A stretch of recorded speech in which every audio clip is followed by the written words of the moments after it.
Audio Jungle.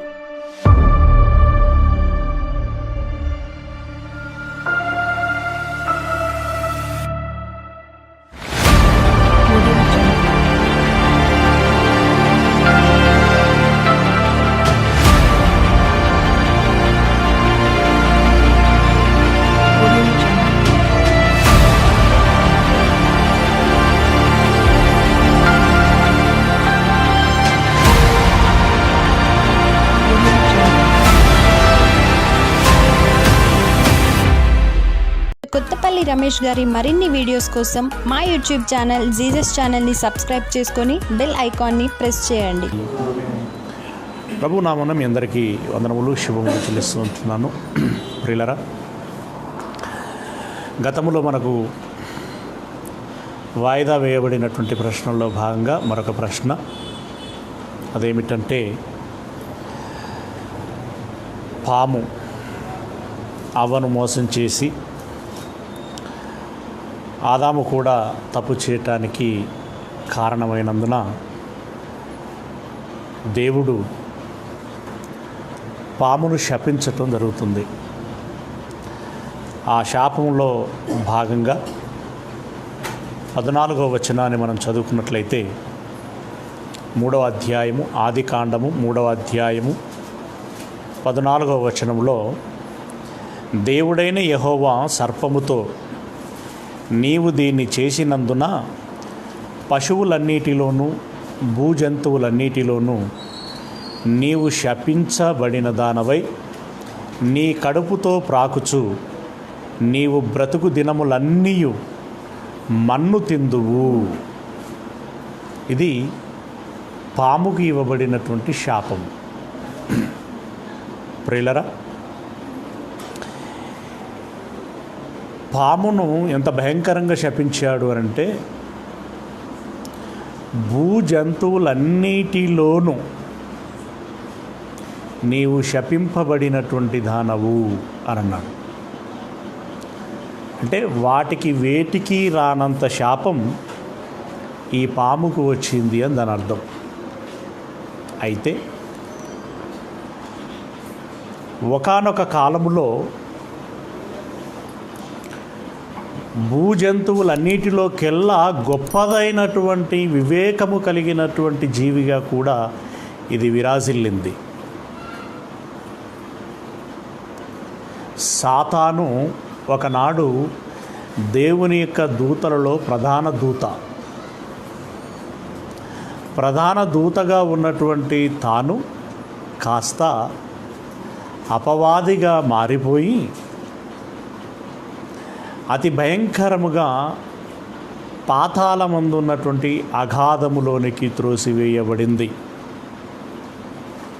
భ్రష్టుడుగాను, దుష్టుడుగాను, దుర్మార్గుడుగాను ఇలా భయంకరమైనటువంటి పేర్లని మూట కట్టుకున్నది.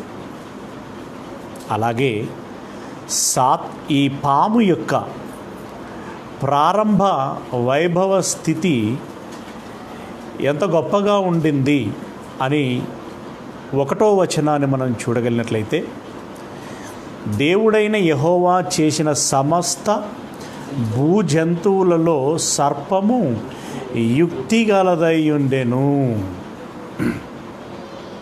యుక్తి అంటే వివేకము, తెలివి, ఏమండి, ఆలోచన, జ్ఞానం ఎంత ఉన్నదట. కొంచెం తగ్గించండి, అది సౌండ్ చేసి కొంచెం తగ్గించండి. జంతువులన్నిటిలోకెల్లా వివేకము కలిగినటువంటిదిగా మనకు కనబడుచున్నది. పిల్లరా, అంత గొప్పగా ఉన్నటువంటి ఆ పాము అంతే భయంకరంగా శపించబడింది. ఆ శాపంలో భాగంగా ఇక మీదట నీవు ప్రాకుదువు అని అన్నాడు. కడుపుతో ప్రాకుదువు, అలాగే నీ బ్రతుకు దినములన్నీ కూడా మన్ను తిందువు అని అన్నాడు. ఇక్కడ సహజంగానే ప్రశ్న ఉత్పన్నమవుతూ ఉంటుంది. శపించబడక మునుపు ఇది ఎలా ఉండేది, ఎలా సౌండ్ అక్కడ ఒక స్థలము నుండి మరొక స్థలమునకు వెళ్ళేది, అప్పుడు ఏమి భోజనము చేసేది, ఏ ఆహారము తీసుకునేది. 3 ప్రశ్నలు ఉత్పన్నమవుతున్నాయి ఇక్కడ. అంతకుముందు దాని ఆకారం ఏమిటి, అప్పుడు దాని ప్రయాణ విధానం ఏమిటి, అప్పుడు తన రూపమేమిటి.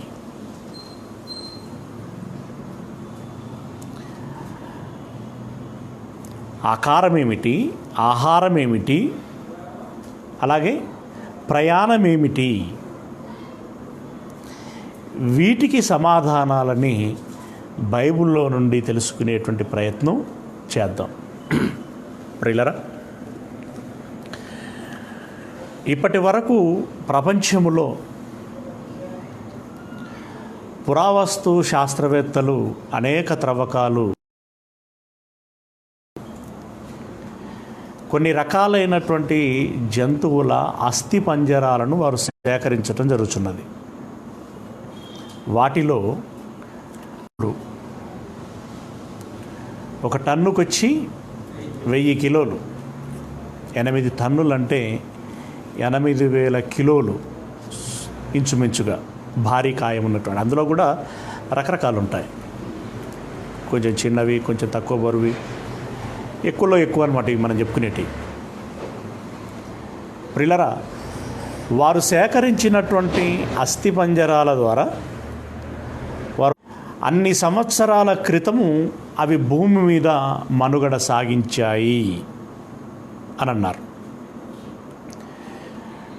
మరి అలాంటి జీవులు ఇప్పుడు ఎందుకు లేవు అనంటే, ఆస్ట్రాయిడ్స్ అంటే నక్షత్రాలలో ఒక భాగం అవి భూమి మీద పడటం మూలంగా ఆ భారీ జీవులు అంతరించిపోయాయని కొందరు, ఇంకా రకరకాలైనటువంటి ప్రకృతి వైపరీత్యాల మూలముగా అవి తమ ప్రాణాలను కోల్పోయి, మనుగడను కోల్పోయి చివరికి క్షీణించి అంతరించిపోయాయి అని చెబుతూ వస్తున్నారు. ఇదే జరిగింది అని ఇదిమిత్తముగా ఖచ్చితముగా చెప్పటం లేదు, కానీ బహుశా ఇలా అయ్యుండొచ్చు, అందుమూలముగానే అవి అంతరించి ఉండొచ్చు అనేటువంటిది శాస్త్రవేత్తల యొక్క అభిప్రాయం. ఇక ఈ భారీ కాయము కలిగినటువంటి ఈ డైనోసార్స్ యొక్క ఆహారపు అలవాట్లలో 2 రకాలు ఉన్నాయి. ఒక రకము శాకాహారం అయితే మరో రకము మాంసాహారం. రైట్. ఈ శాకాహార మాంసాహారాలలో కూడా ఈ జీవించేటువంటి స్థలములు భిన్నముగా ఉన్నాయి. కొన్ని భూమి మీద మనుగడ సాగిస్తాయి, మరికొన్ని సముద్రములలో అంటే నీటిలో మనుగడ సాగిస్తాయి, మరికొన్ని పక్షుల వలె రెక్కలు కలిగి ఆకాశంలో విహరిస్తాయి. 3 రకాలైనటువంటి డైనోసార్స్ ఉండినట్లుగా వీరు సేకరించినటువంటి అస్థిపంజరాల ద్వారానే వారు తెలియచేయటం జరిగింది. ప్రియులారా, మనకి ప్రొజెక్టర్ అందుబాటులో లేదు గనక మీకు వాటిని తెర మీద చూపించటం సాధ్యం కావట్లేదు. నేను గ్రూపులో పెట్టాను, ఎందుకైనా మంచిది అని. మీ అందరూ మీ ఫోన్లు కనుక ఓపెన్ చేసుకుంటే అందులో డైనోసార్స్కి సంబంధించినటువంటి బొమ్మలు పెట్టాను. ఒకటొకటిగా ఫోన్లు ఉన్నవారు, గ్రూపులలో ఉన్నటువంటి వారు మీరు చూస్తూ పక్క వారికి ఒకసారి చూపించండి. అవి ఏవేవి ఏ రూపంలో ఉన్నది. మొదటి బొమ్మ తీసారండి, తీసారా? ఓకే, మీ ఫోన్ తీయలేదు చూడండి పాప, తీసి అమ్మ వాళ్ళ చూపెట్టు అక్కడ వేగంగా. ఓకే, మొదటి బొమ్మ చూడండి, అది రెక్కలు కలిగి ఆ జలముల యొద్ద కొంచెం కొంచెం చీకట్లో ఉన్నట్టుగా ఉంది అది. ఆ జలములలో ఉన్నటువంటి ఆ జీవిని ఒక్క ఉదుటున తన్నుకొని వెళ్ళిపోతున్నటువంటి దృశ్యంగా మనకు కనబడుచున్నది. రైట్. అలాగే రెండవది చూడండి, భయంకరమైనటువంటి దేహము కలిగి, భారీ దేహము కలిగి, ఆ చెవులు, ఆ తల మీద కొమ్ములు, ఇవి చూడగానే భయము, భీతి గొలిపేటువంటి విధంగా చాలా, దాన్ని కొంచెం జూమ్ చేసుకొని చూసుకుంటే అటు చర్మము చూడండి చాలా దళసరిగా, మందముగా, మరి మనం బల్లెము తీసుకొని పొడిచినా కూడా దిగనటువంటి గట్టితనము కలిగినటువంటి చర్మంగా మనకు కనబడుతూ ఉంటుంది.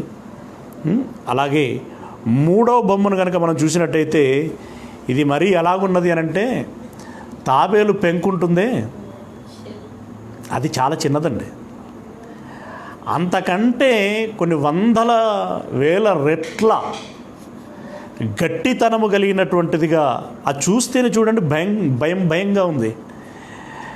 మనము ఈ డాళ్ళు పట్టుకునేటప్పుడు, యుద్ధాలు చేసేటువంటి వారు డాళ్ళు పట్టుకునేటప్పుడు ఆ డాళ్ళకి ఇలాంటి ఏమంటారు, వీటిని ఏమంటారండి, ఇట్లా ఇట్లా నిక్కబొడుచుకొని ఉన్నాయి చూడండి.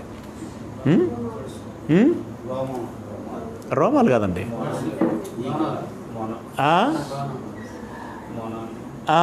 అంటే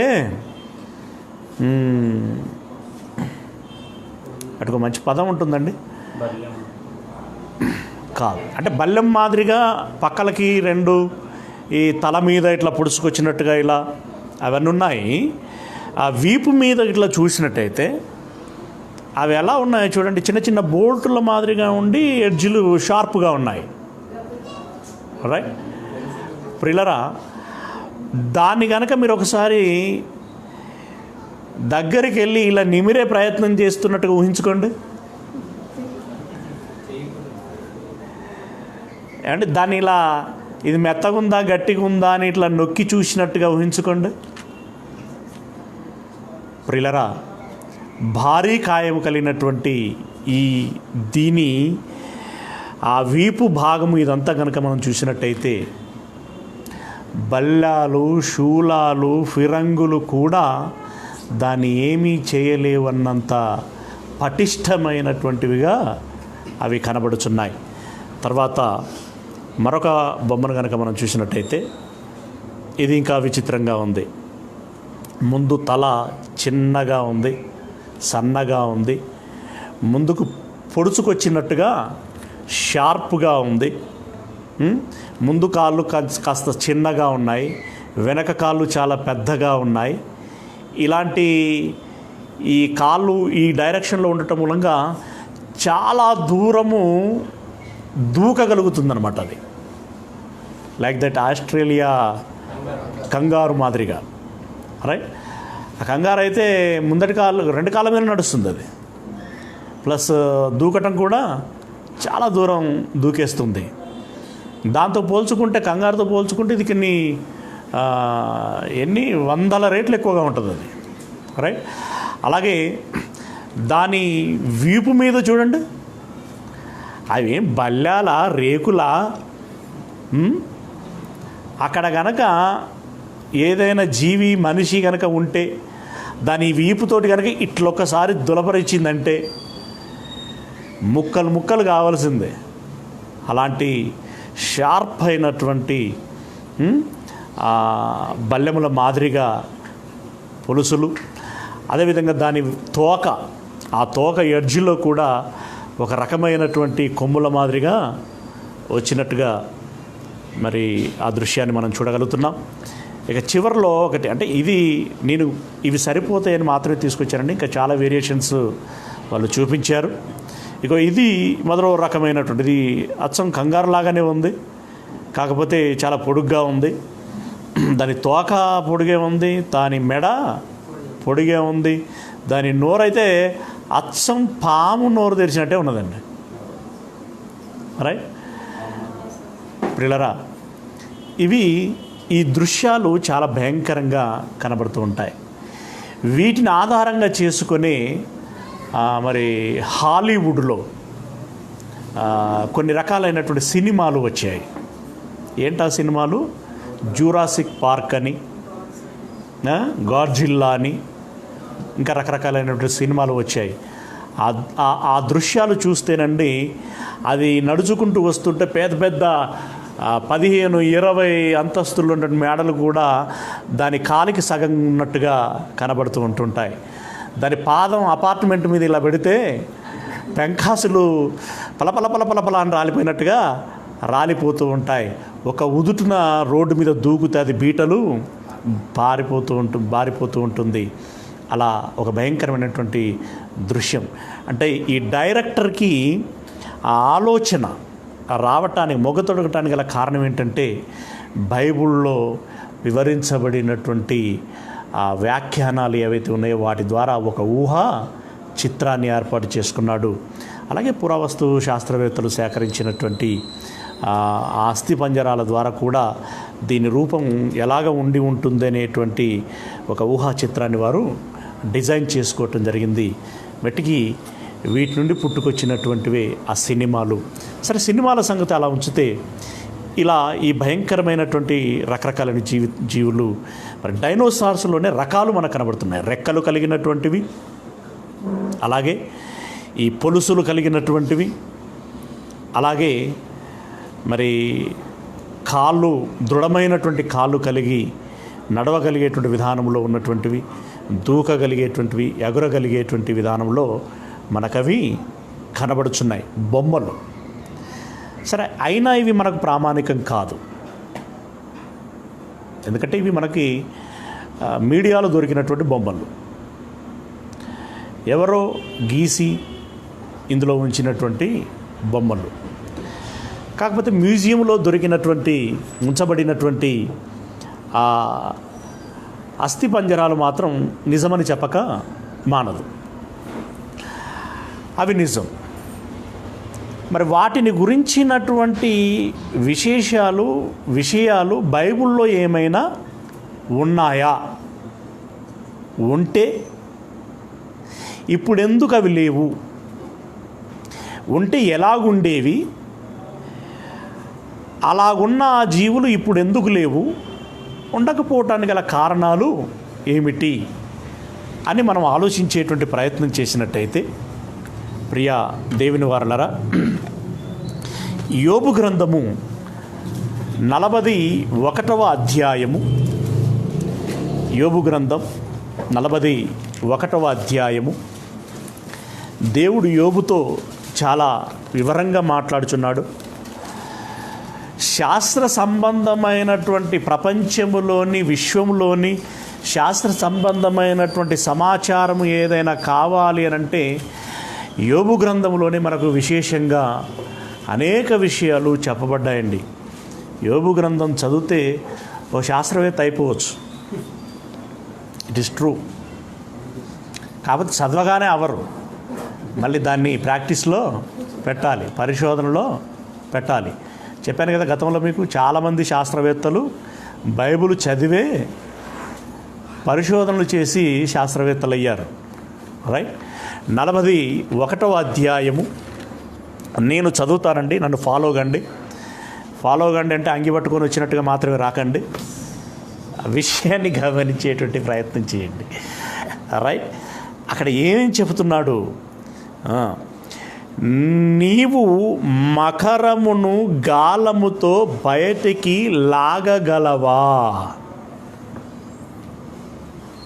మకరం అంటే చాలామంది అభిప్రాయం ఏంటంటే, కొంతమందిది మొసళ్ళు అని అనుకుంటూ ఉంటారు. ఏమండి, యాక్చువల్గా ఈ డైనోసార్ బల్లి జాతికి సంబంధించినటువంటిది. అంటే జస్ట్ లైక్ పిల్లి, పులి ఎలాగనైతే ఉంటాయో ఈ బల్లులు, ఈ మొసళ్ళు, ఈ మకరములు, ఈ డైనోసార్స్, వీటి జాతి అంతా కూడా ఒకటి. అయితే ఇక్కడ చెప్పబడుతున్నటువంటి ఈ మకరము అనేటువంటిది మనం అనుకుంటున్నటువంటి మొసలి కాదు. ఎందుకంటే మొసళ్ళను బంధించగలం, బంధించవచ్చు లేదా? బంధించగలవు, దాన్ని ఆడించగలవు. కనుక మొసలు గురించి ఇక్కడ చెప్పట్లేదు. ఏమంటున్నాడు చూడండి, మకరమును గాలముతో బయటికి లాగగలవా, దాని నాలుకకు త్రాడు వేసి లాగగలవా, నీవు దాని ముక్కు గుండా సూత్రము వేయగలవా. అంటే సూత్రం మీన్స్ ముకుదాడు, ముక్కు శిఖం కాదు, ముగుదాడు అంటే తెలుసు కదండి, ఓ దారం ముక్కులో గుండా తీస్తారు. అట్లా దానికి నువ్వు వేయగలవా. ఈ ముగుదాడు వేసిన వాళ్ళకు బాగా అనుభవం ఉంటుంది. ఒక మంచి వయసులో ఉన్నట్టు కోడెదూడను పడగొట్టి దానికి ముగుదాడు వేయాలంటే ఎన్ని కష్టాలు పెడతాడండి అది. వామ్మో, ఒక్కసారిగా 4 గాళ్ళతో ఎగజిమ్మి తోక నిక్క పొడుచుకొని బుస్సు బుస్సుమంటూ తలను రెక్కిస్తూ కొమ్ములను ఇలా విసురుతూ ఉంటే అక్కడ ఉన్నటువంటి వాళ్ళందరూ ఒక్క ఉదుటున పారిపోయేటువంటి పరిస్థితి ఏర్పడుతుంది. మరలా దాన్ని పట్టుకోవాలంటే భయపడిపోతారు. ఓ 5-6 10 మంది కలిసి దాన్ని అదిలించి భయపెట్టి తలకు పగ్గాలు కట్టి కాళ్ళకు ఉచ్చులేసి లాగి ఏదో రకంగా పడగొట్టి ఒక్కసారిగా మీద పడి కాలు రెక్కలు కట్టేసి తోక పట్టుకొని తల మీద కూర్చొని అప్పుడు కానీ అది ఒక మన వశములోనికి రావడానికి అవకాశం ఉండదు. అది ఒక ఆఫ్టర్లో ఎద్దు, ఆఫ్టర్లో ఒక కోడదూడ. కానీ ఇక్కడ కోడదూడ గురించి చెప్పట్లేదు. 48 అడుగుల దూరము ఉన్నటువంటి ఒక అపార్ట్మెంట్ అంత ఎత్తులో ఉండగలిగేటువంటి ఒక భారీ రూపమును గురించి చెప్తున్నాడు. ఎన్ని టన్నులు అన్నాడు? 8,000 టన్నుల భారము కలిగినటువంటి బరువు ఉన్నటువంటి ఆకారమును నువ్వు బంధించి ఏంటది ముగుదాడు వేయాలి అని అంటే నీ వశమవుతుందా అని అంటున్నాడు దేవుడు. ముక్కుకుండా దానికి సూత్రం నువ్వు వేయగలవా, దాని దవడకు గాలము ఎక్కింపగలవా. అంటే ఒక చేపను పట్టినట్టుగా గాలం వేసి దాన్ని పట్టగలవా అని అంటున్నాడు అనమాట. అది నీతో విన్నపములు చేయునా, జర నన్ను విడిచిపెట్టు అని నిన్ను అంటదనుకుంటున్నావా? నో. మృదువైన మాటలు నీతో పలుకునా, నీవు శాశ్వతముగా దానిని దాసునిగా చేసుకొనున్నట్లు అది నీతో నిబంధన చేయునా. జాగ్రత్తగా మీరు గమనిస్తే జీవరాశులన్నిటినీ కలుగజేసిన తర్వాత దేవుడు ఏమన్నాడు? వీటిని అన్నిటినీ మీరు లోబరుచుకోండి, ఏలండి అని అన్నాడు. అవునా? ఏలండి అని అన్నాడు. మరి ఏలవలసినటువంటి ఆ మనిషిని పట్టుకొని ఇప్పుడు దేవుడు ఏమంటున్నాడంటే దాన్ని నువ్వు లోబరుచుకోగలవా, అది నీకు లోబడినట్లుగా దాసురాలుగా ఉండున్నట్లుగా నీతోటి అది ఏమైనా ఒప్పందం చేసుకుంటుందా అని అంటున్నాడు. అంటే అది నీ మాట వినదు, నీ దగ్గరికి రాదు, నిన్ను లెక్కే చెయ్యదు. అలాంటి భయంకరమైనటువంటి క్రూర మృగము డైనోసార్, మకరము. రైట్? నీవు ఒక పిట్టతో ఆటలాడున్నట్లు దానితో ఆటలాడేదవా. చిలకను తీసుకొని జోష్యం చేయించుకున్నట్టుగా దాంతో ఏమైనా నువ్వు చెప్పించుకోగలవా అన్నట్టుగా. నీ కన్యకలు ఆడుకొనుటకై దాన్ని కట్టివేసేదవా. జింక పిల్లతో ఆడుకున్నట్టుగా ఆడించగలవా. బెస్తవారు దానితో వ్యాపారము చేయుదురా, వారు దానిని తునకలు చేసి వర్తకులతో వ్యాపారం చేయుదురా. దాని ఒంటి నిండా ఇనుప శూలములు గుచ్చగలవా. మామూలు శూలం కాదు, ఇనుప శూలములు దాని ఒంటి మీద నువ్వు గుచ్చగలవా. ఇందాక చూసావు కదా ఒక రూపం, గుచ్చుడు కాదు, నువ్వు ఇట్లా వేస్తే అది రివర్స్ని ఎగిరేసి నీకు అంతకు తగలాలి, అంత గట్టిగా ఉంటుంది. దానికి నువ్వు గుచ్చగలవా. దాని తల నిండా చేప అలుగులు గుచ్చగలవా. దాని మీద నీ చెయ్యి వేసి చూడుము, దానితో కలుగు పోరు నీవు జ్ఞాపకం చేసుకుని ఎడల నీవు మరలా అలాగున చేయకుందువు. అంటే ఒకసారి కనుక ఇది ఎట్లున్నది చూద్దామబ్బా అని దాని వీపును కనుక నువ్వు నిమిరే ప్రయత్నం చేస్తే మరలా జీవితంలో దాన్ని జ్ఞాపకం చేసుకోవడానికే జంకుతవటను. అంత భయంకరమైనటువంటి జీవి అది. నువ్వు మరలా అలాగున్న చేయకుందువు. దాన్ని చూచినప్పుడు మనుష్యులు దానిని వశపరుచుకుందుమన్న ఆశ విడిచెదరు. అమ్మ బాబోయ్, దీన్ని పట్టుకోవడం మన నుండి కాదురా, ప్రయత్నమే నిష్ప్రయోజనం అనుకుంటారట. ఆశ చాలించుకుందరు. దాని పొడ చూచిన మాత్రం చేతనే ఎవరికైనాను గుండెలు అవిసిపోవును గదా. మనకు గుడ్డేలు కనబడితేనే ఒంటేలుగు వస్తుంది. పులి కనబడితే గుండె ఆగిపోయినంత పని అయిపోతుంది. అవునా? అలాంటిది ఇలాంటి భయంకరమైనటువంటి జీవిని కనుక చూస్తే ఏమైపోతుంది? దాని పొడ చూసిన మాత్రం చేతని ఎవరికైనా గుండెలు అవిసిపోవును కదా. అంటే అది లబ్డబ్ అని కొట్టుకోవటం కూడా ఆగిపోయి పుస్ అనేటువంటి పరిస్థితి ఏర్పడుతుంది అన్నట్లు. అవిసిపోవటం అంటే అదేనండి.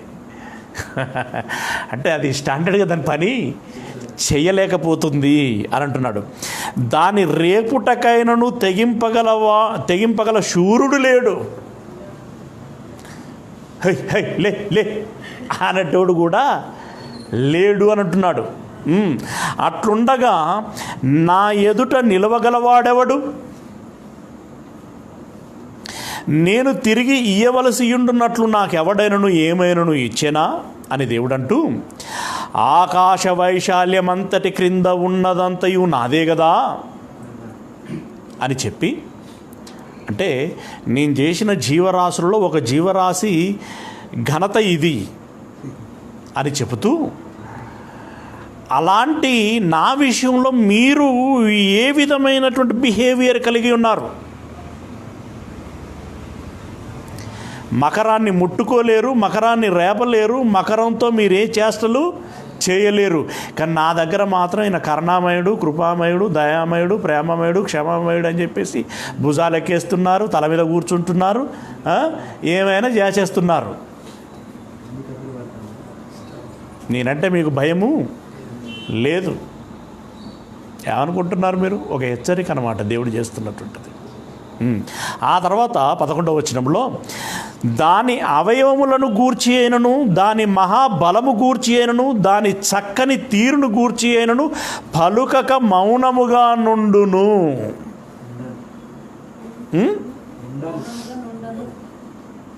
నుండను, మౌనముగా నుండను అంటే దాని అర్థం ఏంటి?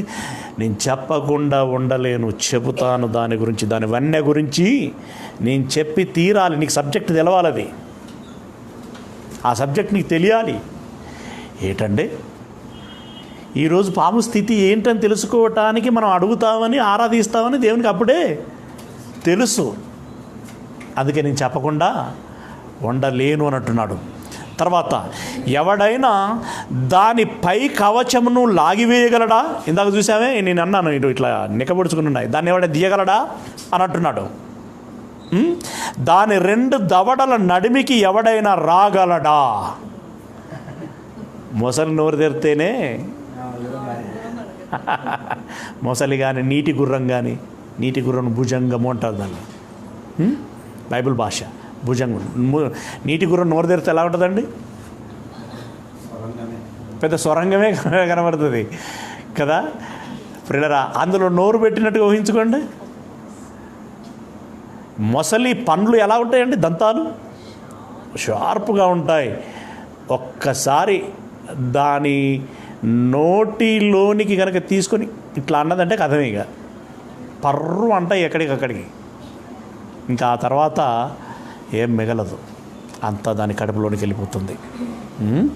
అలాంటిది మరి దీని పరిస్థితి ఎలా ఉంటుంది అని అంటున్నాడు. ఇక దాని 2 దవడల నడిమికి ఎవడైనా రాగలడా? దాని ముఖ ద్వారములను తెరవగలవాడెవడు? దాని పళ్ళ చుట్టూ భయకంపములు గలవు, దాని గట్టి పొలుసులు దానికి అతిశయాస్పదము. దానికి పొలుసులు ఉంటాయట. పొలుసులు సాధారణంగా ఏ జీవికి ఉంటాయి? సముద్ర జీవులకు ఉంటాయి. దానికి పొలుసులు కూడా ఉంటాయట, దానికి పొలుసులు కూడా ఉంటాయి. తర్వాత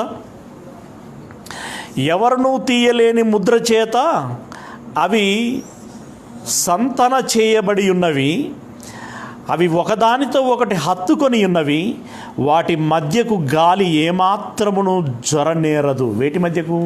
ఆ పొలుసుల మధ్యలోనికి. ఇలా తెరిస్తే బల్లాలు, ఇలా మూస్తే దానికి రక్షణ కవచం, అందులోనికి గాలి కూడా దూరదు అని అంటున్నాడు. తర్వాత ఒకదానితో ఒకటి అతకబడి ఉన్నవి, భేదింప శక్యము కాకుండా అవి ఒకదానితోనొకటి కలుసుకొని ఉన్నవి, అది తుమ్మగా వెలుగు ప్రకాశించును. కోడదూడ బుస్ బుస్ అని ముక్కులకెళ్ళి గాలి ఒక్కసారిగా ఇలా వదిలితే నేల మీద ఉన్న దుమ్మంతా ఇలా లేస్తుందండి. ఆ ర్యాష్ ఎలా ఉంటుందంటే, ఆ స్పీడ్, ఆ ద్వారముల గుండా, ముక్కు ద్వారముల గుండా ఆ గాలి వేగం చాలా తీవ్రంగా ఉంటుంది. అలా ఈ మకరము గనక గాలిని ఊదితే ఆ ముక్కు గొట్టముల గుండా ర్యాపిడ్ జరిగి ఏం పుడుతుందట తెలుసా? ఉష్ణం పుడుతుందట. ఆ ఉష్ణములో నుండి వెలుగు వస్తుంది. అంత గట్టిగా అది ఉచ్ఛ్వాస చేస్తుంది. అంటే దాని తీవ్రత ఏంటో అర్థం చేసుకోండి.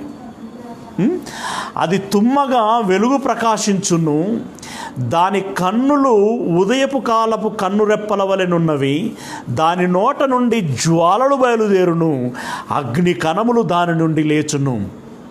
ఉడుకుచున్న కాగులో నుండి, జమ్ము మంట మీద కాగుచున్న బాణలో నుండి పొగ లేచున్నట్లు దాని నాసికారంధ్రంలో నుండి లేచును. అంత వేడిగా ఉంటుందట గాలి. అది మామూలు వేడి కాదు. దేంట్లో నుండి? కాగులో నుండి, ఉడుకుచున్న కాగులో నుండి, జమ్ము మంట మీద కాగుచున్న బాణలో నుండి ఆ గాలి వేడి గాలి ఎలా వస్తుందో అలా దీని ముక్కులో నుండి వస్తుందట. దాని ఊపిరి నిప్పులను రాజబెట్టును, దాని నోట నుండి జ్వాలలు బయలుదేరును.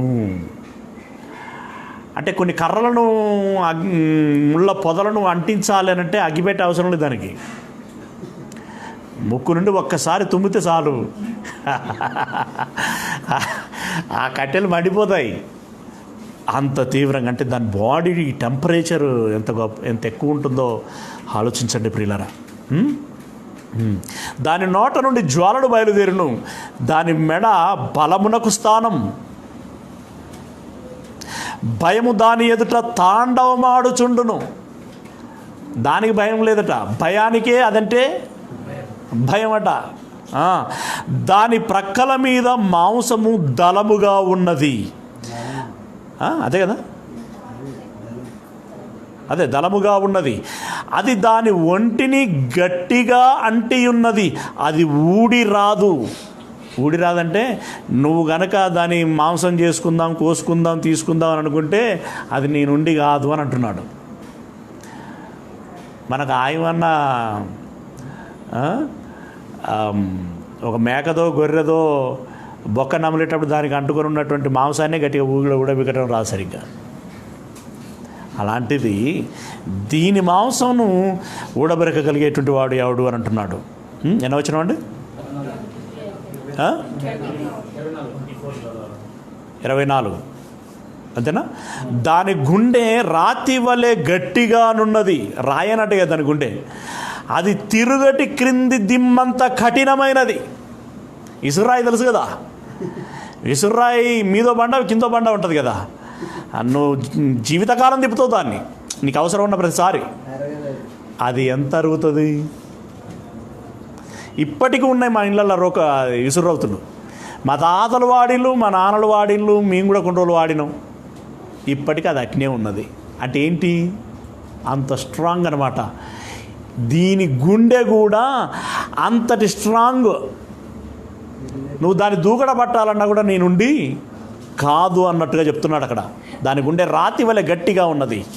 అది తిరుగటి క్రింది దిమ్మంత కఠినమైనది. అది లేచున్నప్పుడు బలిష్ఠులు భయపడుదురు, అధిక భయం చేత వారు మైమరుతురు. దాని చంపుటకై ఒకడు ఖడ్గము దూయుట వ్యర్థమే, ఈటలైనను బాణములైనను పంట్రకోలలైనను అక్కరకు రావు. ఇది ఇనుమును గడ్డిపోచగాను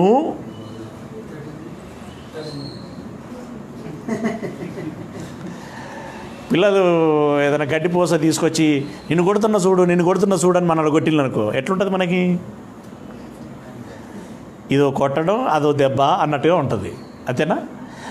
మనం ఇనుప రాడ్లను తీసుకొని, అంటే గడపర లాంటివి ఉంటాయి కదా, అవి మడత పెట్టి కొడితేనట దానికి ఎట్లుంటుందట? గడ్డిపోసతో కొట్టినట్టు ఉంటుందట. తర్వాత ఇత్తడిని పుచ్చిపోయిన కర్రగాను ఎంచును. పుచ్చిపోయిన కర్ర సంగతి తెలుసు కదా. బాణము దానిని పారదోల జాలదు, వడిసెర రాళ్ళు దాని దృష్టికి చెత్త వలె ఉన్నవి. చెత్త వచ్చి ఇట్లా పోతూ ఉంటుంది, వడిసెర రాళ్ళు అట్లా పోయినట్టు కనిపిస్తుందట దానికి. దుడ్డు కర్రలు గడ్డి పరకలుగా ఎంచబడును, అది వడిగా పోవుచుండు ఈటెను చూచి అని నవ్వును. ఇట్లా మనం అని చెప్పేసి కసిగా ఒక ఈట ఇసిరితేనట అది ఏమనుకుంటుందట? నవ్వుకుంటుందట. అంటే ఓ పేపర్ తీసుకొని ఇట్లా బంతి చేసి నిన్ను కొడుతున్నా చూడు అని ఇట్లా కొట్టినామనుకో, మనం ఎలా ఫీల్ అవుతాం?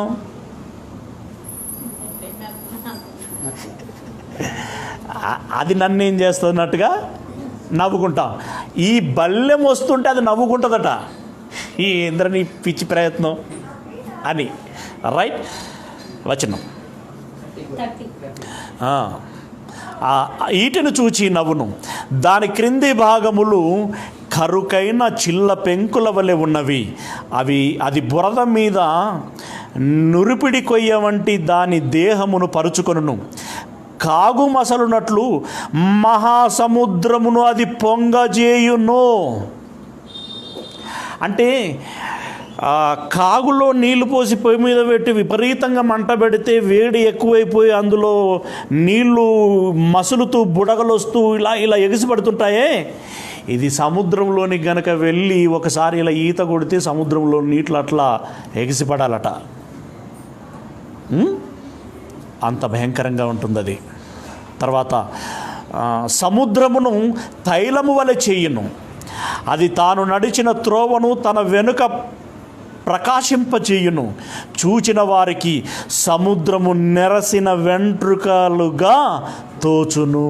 అంటే అది సముద్రమును షేక్ చేస్తే అందులో ఆ వైబ్రేషన్లో పుట్టుకొచ్చేటువంటి ఒక రకమైనటువంటి లైక్ దట్ ఎలా ఉంటుంది అంటే, అధిక పీడన నుండి అల్పపీడన నుండి మేఘం వచ్చినప్పుడు ఒక మెరుపు వస్తుంది, అలా ఆ నీళ్ళలో ఒకలాంటి మెరుపు వచ్చేస్తుందట. ఆ వేగానికి, అది కదిలించిన వేగానికి మెరుపు వచ్చేస్తుందట. దాన్ని చూసినప్పుడు నెరసిన వెంట్రుకలు, అంటే తెల్ల వెంట్రుకలను మనం చూస్తే ఎలా ఉంటుందో సముద్రము అలా కనబడుతుంది అని అంటున్నాడు. అది భయము లేనిదిగా సృజింపబడినది. అసలు దానికి భయం అనేది లేకుండా సృజింపబడ్డదట. భయం అంటే ఏంటో దానికి తెలియదట. భూమి మీద దాని వంటిది ఏదియు లేదు. 3వ అధ్యాయం 1వ వచనానికి మనం కనెక్ట్ అవుతున్నాం. భూమి మీద దాని వంటిది ఒకటియు లేదు, అది గొప్ప వాటినన్నిటినీ తిరస్కరించును, గర్వించిన జంతువులన్నిటికీ అది రాజు. అది పోయిన తర్వాత సింహం రాజు అయింది. అప్పుడున్నప్పుడు ఇది పిల్లే. గర్వించిన జంతువులన్నిటికీ అది రాజు. ఇలాంటి జీవి ఇప్పుడు ఎక్కడైనా ఉందా? ఇప్పుడు మనం ఇక్కడ వర్ణించబడినటువంటి ఈ లక్షణాలు కలిగినటువంటి, ఈ రూపం కలిగినటువంటి ప్రాణి భూమి మీద ఎక్కడైనా ఉన్నదా? లేదు. కానీ ఇక్కడ చెప్పబడింది అనంటే ఒకప్పుడు ఉన్నది, దాన్ని నువ్వేం చేయగలవు అని అన్నాడు, అని విశ్వరూపం గురించి చెప్పాడు. రైట్. ఇందులో 3 రకాలైనటువంటి జీవులు ఉన్నట్టుగా మనం గమనించగలం. కీర్తనల గ్రంథము అంటే ఇప్పుడు వర్ణించుకున్నటువంటిదంతా కూడా దాదాపుగా ఈ మకరానికి ఉన్నటువంటి ఆ తీవ్రమైనటువంటి బలమును గురించి మనం మాట్లాడుకున్నాం. అయితే ఈ బలము కలిగినటువంటి జీవులు 3 రకాలుగా జీవనం చేస్తూ ఉంటాయి. సముద్రములోను, భూమి మీదను, ఆకాశ పక్షుల వలెను. రైట్. కీర్తనల గ్రంథము 148వ అధ్యాయము 148వ అధ్యాయం 148వ అధ్యాయము 7వ వచనము. భూమి మీద ఉన్న మకరములారా, అగాధ జలములారా యెహోవాను స్తుతించుడి. ఇప్పుడు ఇందాక మనం చదువుకున్న 41వ అధ్యాయంలో మకరము అని దాని పేరు చెప్పి దాని రూపము వర్ణించాడు. ఇప్పుడు ఆ మకరమును గురించి ఏమంటున్నట్టు, భూమి మీద ఉన్న మకరమా నీవు దేవుణ్ణి స్తుతించాలి. దానికి భయం అంటే తెలియదు. భయం అంటే తెలియని జీవికి చెప్పబడుతున్న మాట ఏంటంటే నీవు దేవుణ్ణి స్తుతించాలి. ఎందుకంటే దేవుని సృష్టిలోని భాగం కదా అది. నువ్వు ముక్కు సూత్రం వేయగలవా, గాలం వేయగలవా, ఈట విసరగలవా అని మనిషిని అన్నాడే కానీ మరి దేవుడు దాన్ని ఏమైనా అంటే నువ్వు చేయలేనిది నేను చేయగలను అని చెప్పటం అక్కడ ఉద్దేశ్యం. రైట్. భూమి మీద ఉన్న మకరము ఒకటి. ఇక రెండవది 104వ అధ్యాయము 24వ వచనంలో నుండి, 104వ అధ్యాయం 24వ వచనంలో నుండి, యెహోవా నీ కార్యములు ఎన్నెన్ని విధములుగా ఉన్న విజ్ఞానము చేత నువ్వు వాటిని నిర్మించితివి. నీవు కలగజేసిన వాటిలో భూమి నిండి ఉన్నది. ఇదిగో విశాలమైన మహాసముద్రము, అందులో లెక్కలేని జలచరములు, దానిలో చిన్నవి పెద్దవి జీవరాశులున్నవి. అందులో ఓడలు నడుచుచున్నవి. దానిలో ఆటలాడుటకు నువ్వు నిర్మించిన మకరములున్నవి. సముద్రంలో ఏమున్నవి? చిన్నవి పెద్దవి జీవరాశులు ఉన్నాయి. అయితే అందులో మకరములు ఉన్నవి. ఇందాక మనం చెప్పుకున్న రూపం. దానికి నువ్వు గాలి వేసి చేపను పట్టినట్టు పట్టగలవా అన్నాడు. రైట్. చరములలో అంటే జలములలో ఉండేటువంటి మకరములు ఇవి కొన్ని. తర్వాత ఎగిరేటివి. యోబు గ్రంథం 28వ అధ్యాయము 7వ వచనం. యోబు గ్రంథం 28వ అధ్యాయము 7వ వచనము. ఆ త్రోవయే క్రూర పక్షికైనను తెలియదు. ఆ త్రోవ ఏ క్రూర పక్షికైనను తెలియదు. దేగ కన్నులు దాన్ని చూడలేదు. అంటే క్రూర పక్షి అన్నప్పుడు సాధారణంగా మనకి డేగ కానీ గద్ద కానీ బోరుగద్ద తదితరమైనటువంటివి క్రూర పక్షులే కనబడుతూ ఉంటాయి. కానీ ఇక్కడ చెప్పబడినటువంటి ఈ క్రూర పక్షి ఈ మకరపు జాతికి సంబంధించింది అనేటువంటి విషయాన్ని కాస్త మీరు మనసులో పెట్టుకోండి. కాకపోతే మరికొన్ని వచనాలతో దాన్ని రుజువుపరుచుకునేటువంటి ప్రయత్నం చేద్దాం. Okay, right. యెషయా గ్రంథం 46వ అధ్యాయము 11వ వచనం. యెషయా గ్రంథం 46వ అధ్యాయము 11వ వచనము. తూర్పు నుండి క్రూర పక్షిని రప్పించుచున్నాను. తూర్పు నుండి క్రూర పక్షిని రప్పించుచున్నాను. దూరదేశము నుండి నేను ఎంచిన కార్యమును నెరవేర్చు వారిని పిలుచుచున్నాను. దూరదేశము నుండి నేను ఎంచినటువంటి కార్యములు నెరవేర్చు వారిని పిలుచుచున్నాను. నేను చెప్పి ఉన్నాను దానిని నెరవేర్చెదను. నేను చెప్పి ఉన్నాను దాన్ని నెరవేర్చేదను. ఉద్దేశించి ఉన్నాను సఫలపరిచేదను. తర్వాత ఇర్మియా గ్రంథము 12వ అధ్యాయము 8-9 వచనాలు. ఇర్మియా గ్రంథము 12వ అధ్యాయము 8-9 వచనాలు. నాకు అడవిలోని సింహము వంటిదాయను. నా స్వాస్థ్యము. ఇర్మియా గ్రంథము 12వ అధ్యాయము 8-9 వచనాలు. నా స్వాస్థ్యము నాకు అడవిలోని సింహం వంటిదాయను. ఆమె నా మీద గర్జించుచున్నది గనుక నేను ఆమెకు విరోధినైతిని.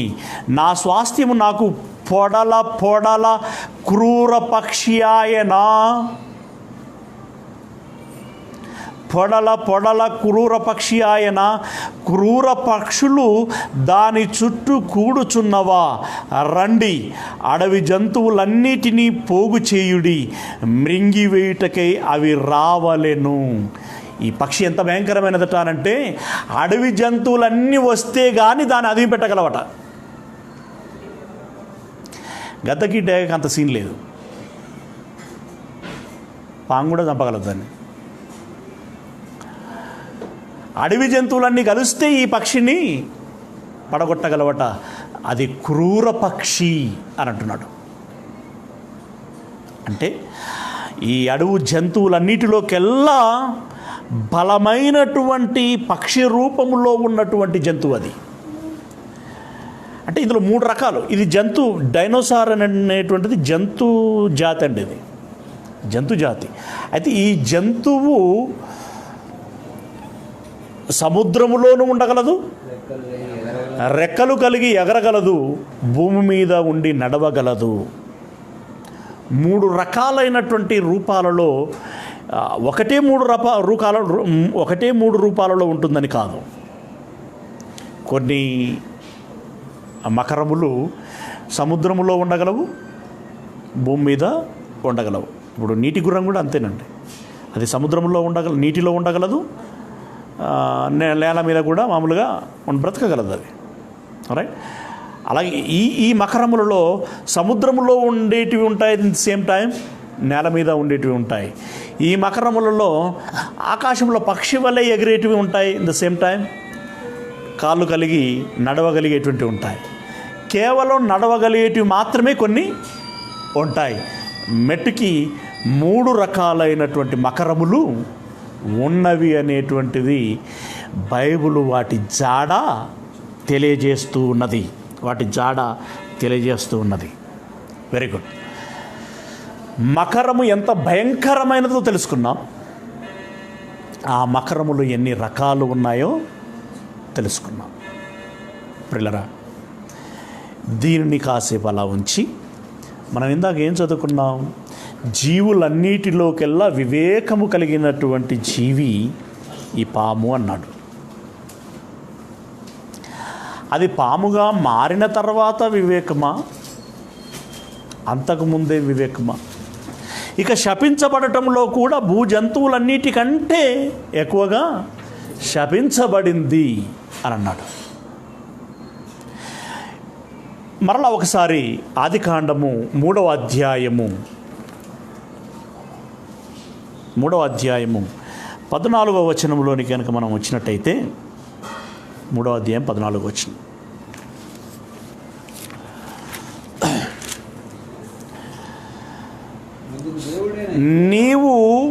నీవు దీన్ని చేసినందుకు, దేవుడని యెహోవా దాంతో అంటున్నాడు సర్పంతో, నీవు దీన్ని చేసినందున పశువులన్నిటిలోనూ భూజంతువులన్నిటిలోనూ నీవు శపింపబడిన దానవై నీ కడుపుతో ప్రాకుచు నీవు బ్రతుకు దినములన్నీ మన్ను తిందువు అని అన్నాడు. శపింపబడిన తర్వాత కడుపుతో ప్రాకుదువు అంటున్నాడు. అంటే శపింపబడిన తర్వాత కడుపుతో పాకే పరిస్థితి వచ్చింది. మరి శపింపబడక మునుపు కడుపుతో పాకే పరిస్థితి కాదు దానిది, అవునా కదా? కడుపుతో పాకే పరిస్థితి కాదు. మరి ఏమిటి దాని పరిస్థితి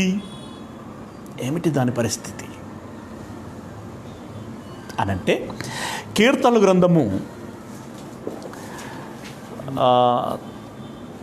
74వ అధ్యాయము 14వ వచనం.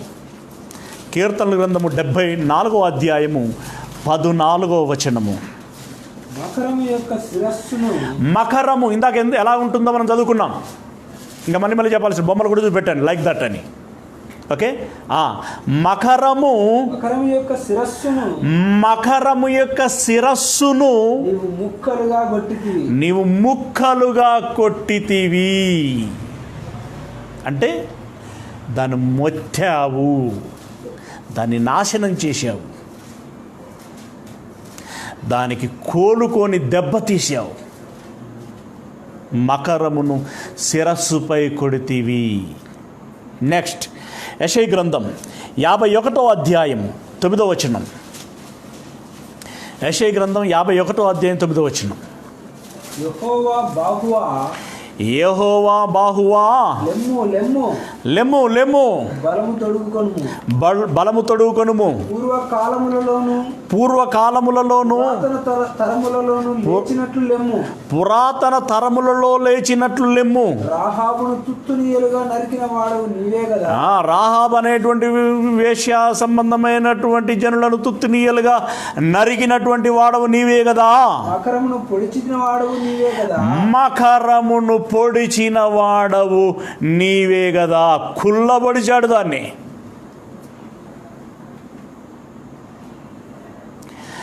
తల మీద కొడితే పుచ్చలైపోయింది,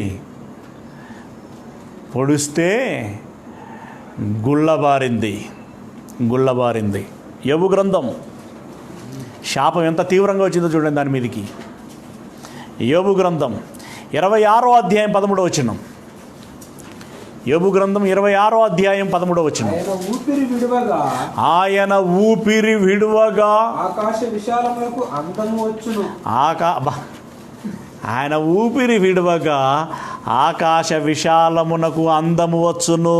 ఆయన హస్తము పారిపోవు మహాసర్పమును పొడిచెను. ఆయన హస్తమట పారిపోయే మహాసర్పమును పొడిచెను. అంటే అప్పటికే దాన్ని సర్పమని పిలిచారా అంటే కాదండి. దీన్ని మీరు ఎలా అర్థం చేసుకోవాలంటే, నోదు దేశమునందు కయీను ఏం చేసుకున్నా, కాపురము పెట్టాను, కాపురం ఉండేను. కయీను కాపురం పెట్టడానికి దేశం ఒకటి ఉందా, ఊరు ఒకటి ఉందా, పట్టణం ఒకటి ఉందా? లేదు. ఏంటని చెప్పుకున్నాం మరి దానికి?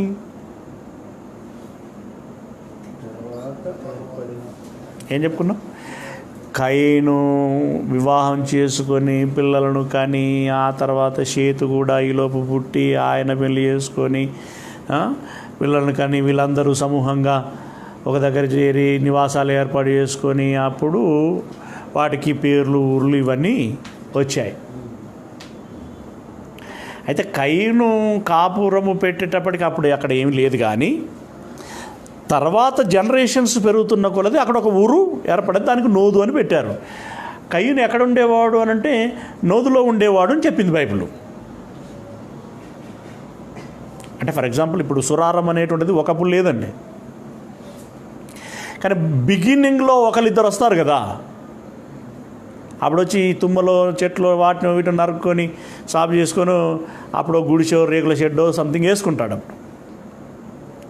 ఫస్ట్ నువ్వు హైదరాబాద్లో వచ్చుడు ఎక్కడొచ్చున్నావు అని అంటే నేను ఏమంటాడంటే, ఇప్పుడు ఆయన నేను సురారంలోనే ఉన్నాను మొదటి నుంచి, ఫస్ట్ సురారంలో అడుగుపెట్టిందే నేను అంటాడు. ఆయన వచ్చేటప్పుడు సురారం అనేది ఒకటి ఉందా? కానీ నేను సురారంలో మొదటగా అడుగుపెట్టిందే నేను అంటున్నటువంటి దానిలో ఉన్న తాత్పర్యం ఏంటి అంటే, తర్వాత దానికి ఆ పేరు వచ్చింది. కానీ ఈ ప్రాంతానికి మొదటగా వచ్చిన వాడను నేను అని, అంతే కదా దాని అర్థం. అలాగే ఇక్కడ పారిపోతున్నటువంటి సర్పమును పొడిచేను అని అంటే, ఇప్పుడు మనం సర్పంగా దాన్ని మనం చూస్తున్నాం, మనం ఎరిగినటువంటి వారం కాబట్టి ఈ సర్పాన్ని ఒకప్పుడు దేవుడు పొడిచాడు అని చెప్తున్నాడు అనమాట. పొడిచిన తర్వాత అది పాకే పరిస్థితి వచ్చేసింది. అంటే తల పగలగొట్టటము, పడవటము అని అంటే ప్రిలరా, అది అలంకారప్రాయతమైనటువంటి మాటలు. దాని అర్థం ఏంటంటే, దేవుడు మెట్టుకి దాన్ని మొత్తాడు, శపించి మొత్తేశాడు, దానికి ఉన్నటువంటి గర్వాన్ని తీసేశాడు, దానికి ఉన్నటువంటి బలాన్ని తీసేశాడు, సామాన్యమైనదిగా మార్చేశాడు. ఆమె ఏంటంటే ఇప్పుడు సింపుల్, కర్ర తీసుకొని ఒక్కటైతే చచ్చిపోతుంది. కానీ అప్పుడు మకరం, నువ్వు ఇనుప రాడ్లు తీసుకొని కొట్టినా కూడా దానికి గడ్డిపూస లెక్క ఉండేదట. అంటే అంతగా దాన్ని మొత్తి పడేశాడు. అంటే దాని బలం తీసేశాడు, దాని రూపం తీసేశాడు, దాని ఆహారపు పద్ధతిని కూడా తీసేశాడు. కంప్లీట్గా అది తగ్గింపబడింది. అంటే మకరము అనేటువంటి ఆ భారీ రూపము నుండి పాము అనేటువంటి సాధారణ రూపములోనికి అది మారింది. అప్పుడు నడవగలదు.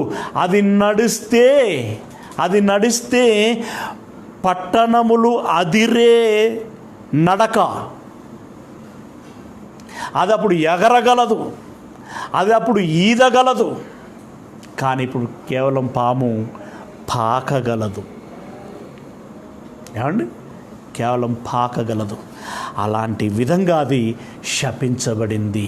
గల కారణం ఏంటంటే ఆ పాము అవ్వను మోసం చేయటం మూలంగా పాము మీదకి వచ్చినటువంటి శాపము. ప్రియులరా, పాము మీదకి వచ్చినటువంటి శాపం ఎంత భయంకరంగా శపించబడిందంటే ఎంత భయంకరంగా శపించబడింది. పాము శపించబడి పొట్టతో పాకు పరిస్థితి వచ్చిందంటే అంతకుముందు దాని పరిస్థితి ఏంటి అనంటే మకరపు రూపం దానిది. మకరానికే ఇప్పుడు మరో పేరు డైనోసార్. డైనోసార్లన్నీ ఏమైనాయి అనేటువంటిది ప్రపంచానికి ఒక మిస్టరీ. ఆ డైనోసార్లు ఏమయ్యాయి అనంటే బైబిల్ ఏం చెప్పుచున్నది అనంటే అది పామైపోయింది, పాము రూపములుగా మారిపోయింది. ఎస్, సాతాను పామును వాడుకునేటప్పటికి అది పాముగా లేదు, డైనోసార్గా ఉంది. అయితే డైనోసార్ అనేటువంటిది భూమి మీద లేదు కాబట్టి డైనోసార్ అనేటువంటిది మనం సైంటిస్టులు పెట్టిన పేరండి. బైబిల్ పెట్టిన పేరు మకరం. పేర్లు రకరకాలుగా పెట్టుకుంటారు. ఒక జంతువునే ఒక దగ్గర ఒక రకంగా పిలుచుకుంటాం, ఇంకో దగ్గర పిలుచుకుంటాం. భాషలు మారిన కొద్దీ, ప్రాంతాలు మారిన కొద్దీ. అప్పటికి మకరముగానే ఉంది. అది మకరము జీవులన్నిటిలోకెల్లా భారీ జీవి, భయంకరమైన జీవి. సాతాను దానినే ఎంచుకోవటానికి గల కారణం ఏంటంటే ఇందాక వర్ణించబడినటువంటి వర్ణన చూశాం కదా, దాని ముందు నిలబడితే ఒక్కసారిగా వాడు మతి కోల్పోతాడట. మీరు యోబు గ్రంథంలో మళ్ళీ మీరు గమనిస్తే, మీరు చదువుకుంటే ఆ మాట కనబడుతుంది.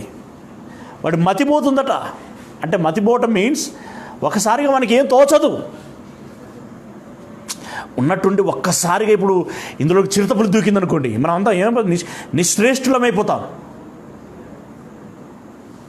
కదా.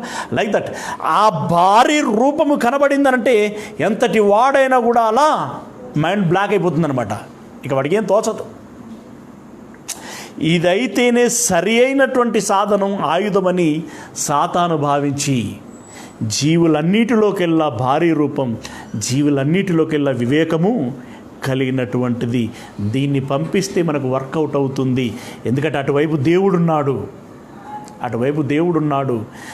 దేవుడు వెనక ఉన్నటువంటి ప్రజలతో మనం పని గావించుకోవాలి అనంటే ఇలాంటి రూపమును పంపితేనే కానీ అది సాధ్యపడదు అనేటువంటి ఉద్దేశంతో అలాంటి భయంకరమైనటువంటి మకరాన్ని సాతాను ఎంచుకున్నది. అలా సాతాను ఎంచుకున్నది మకరాన్ని, వాడబడినటువంటి మకరం కాస్త శపించబడి పాముగా మారిపోయింది. ఆ పాముకు పర్యాయ పదంగా సాతానుకు ఆ పేరు చేర్చబడింది. ఎందుకంటే పామును అలా వాడుకున్నది, ఆ మకరాన్ని వాడుకున్నది సాతాను గనక, ఆ పాము రూపం రావటానికి గల కారణం సాతానే గనక. రెండవది, పాము అనగానే ఇక్కడ మోసం చేసినటువంటి ఆ సందర్భానికి వాడబడినటువంటి రూపం గనక అదొక అలంకారప్రాయంగా మారిపోయి ఆ పేరునే సాతానికి కూడా వాడటం జరిగింది.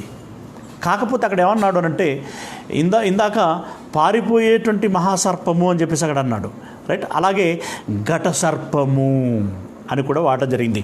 ప్రకటన గ్రంథం 12వ అధ్యాయము 3-4 వచనాలు.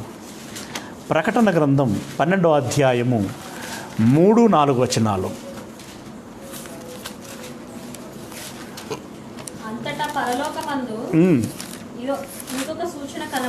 పరలోకమందు ఇంకొక సూచన కనబడెను.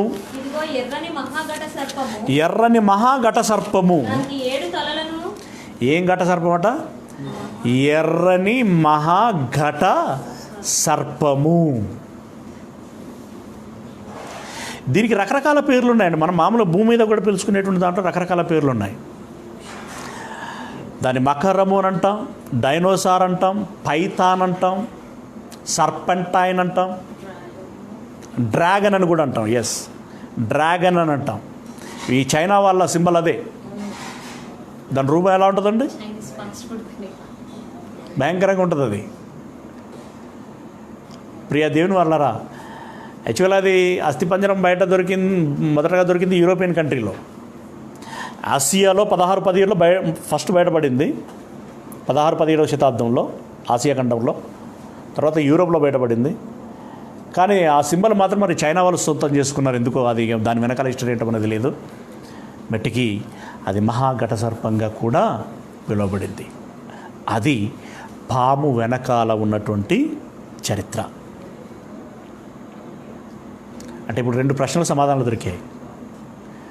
పాకే పాము పూర్వపు స్థితి ఏంటంటే మకరము అని తెలిసింది. డైనోసార్లు ఒకప్పుడు బ్రతికి ఇప్పుడు లేకపోవటం ఏంటి అని అంటే ఆ ప్రశ్నకు కూడా సమాధానం దొరికింది. డైనోసార్గా ఉండకపోవడానికి గల కారణం ఏంటంటే దేవుడు శపించటం మూలంగా అది తన రూపాన్ని కోల్పోయింది, సామాన్య రూపాన్ని సంతరించుకోవాల్సి వచ్చింది. Very good. మరి ఇంకా అక్కడ ఆ శాపంలో ఇంకొకటి ఉంది కదండి, నువ్వు మన్ను తిందువు, నీ జీవిత కాలంలో మంతయు నువ్వు మన్ను తిందువు అని అన్నాడు. వాస్తవానికి పాములు మన్ను తింటాయా?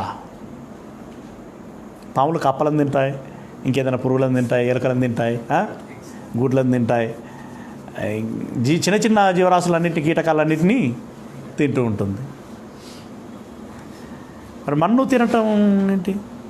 కానీ మనలో ఒక సామెత పడుతుంది, ఏంద్రా మన్ను తిన్న పాములే కట్లబడుకుని ఉన్నావు, ఉడకవు, కదలవు, తూగవు అంటే మన్ను తిన్న పాములా అంటున్నాడు అని అంటే ఈ సామెత పుట్టుకొచ్చిందంటే ఏదో సంథింగ్ బ్యాక్గ్రౌండ్ ఉండాలి. సరే, దాన్ని అలా ఉంచితే ఇప్పుడు ఏ పామైనా సరే ప్రయాణం చేసేటప్పుడు అది ఊరికే వెళ్ళదు. నోరు తెరిచి దాని నాలుకల్లాంటి ఆ కూరలు నాలుకలే, అవి నాలుకలు బయటికి చాచి స్మెల్ చేస్తూ ఉంటాయి, అంటే టేస్ట్ చేస్తూ ఉంటాయి. ఇంకొక పని ఏం చేస్తూ ఉంటుందంటే అక్కడక్కడ నేల, అంటే అది షార్ప్గా ఆడుతూ ఉంటాయండి ఆ నాలుకలు. మనకు అసలు ఇట్లా కదిలినట్టుగా కూడా, అంటే అది కదిలినట్టుగా తెలుస్తుంటుంది కానీ అది ఎటెటు ఎంత వేగంగా వెళ్ళింది అనేటువంటి మన కంటి చూపుకి అందదు. అది అంత వేగం ఉంటుంది దాంట్లో. అలా నాలుకలు ఆడించేటప్పుడు మీరు ఈసారి గమనించండి మళ్ళీ ప్రత్యేకంగా, అది నేలను స్పర్శ చేస్తుంది. నాలుక నేలను అద్దుతుంది, లేదా నేల మీద నుండి రేగేటువంటి దుమ్మును తీసుకుంటుంది. తద్వారా పరిసరాలలో ఏ ఏ పరిస్థితి ఉంది అనేటువంటిది అది తెలుసుకుంటుంది. అంటే ఆ నేలను టేస్ట్ చేసినప్పుడు ఇటు గుండా కప్పలు వెళ్ళాయా, ఎలుకలు వెళ్ళాయా, ఇంకేమైనా వెళ్ళాయా అనేది తెలుసుకుంటుంది. అంటే దాని ఆహారం అనేది సంపాదించుకోవాలంటే మొదటగా అది మట్టిని నాకాలి.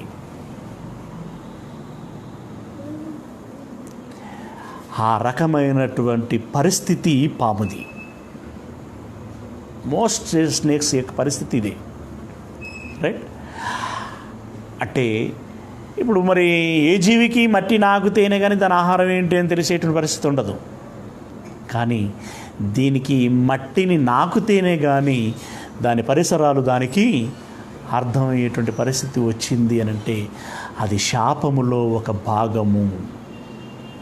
ఎస్, మీకా గ్రంథము 7వ అధ్యాయము, మీకా గ్రంథము 7వ అధ్యాయము 17వ వచనము. మీకా గ్రంథం 7వ అధ్యాయము 17వ వచనము. సర్పములాగున వారు మన్ను నాకుదురు, భూమి మీద ప్రాకు పురుగుల వలె తమ ఎరువులలో నుండి వణుకుచూ ప్రాకి వత్తురు. మన దేవుడైన యెహోవా యొద్దకు భయపడుచు వత్తురు, నిన్ను బట్టి భయము నొందుదురు అని అన్నాడు. అంటే ఇది కూడా నెగటివ్ రోల్లో వాడుతున్నాడు. జనులు ఎలా అయిపోతారు అన్నట్టంటే సర్పం వల్లే వారు మన్ను తిందురు అని అన్నాడు. అంటే ఇక్కడ ఏమంటున్నాడంటే సర్పం మన్ను తింటుంది అని అంటున్నాడు. సర్పము మన్ను తింటుంది. ప్రిలరా, కొన్ని రకాల సర్పాలైతే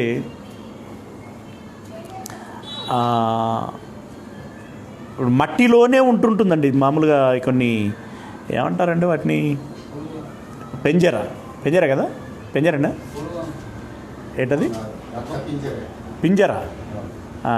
తానేమన్నారు వినపడతలేదు. పూల్బామ్.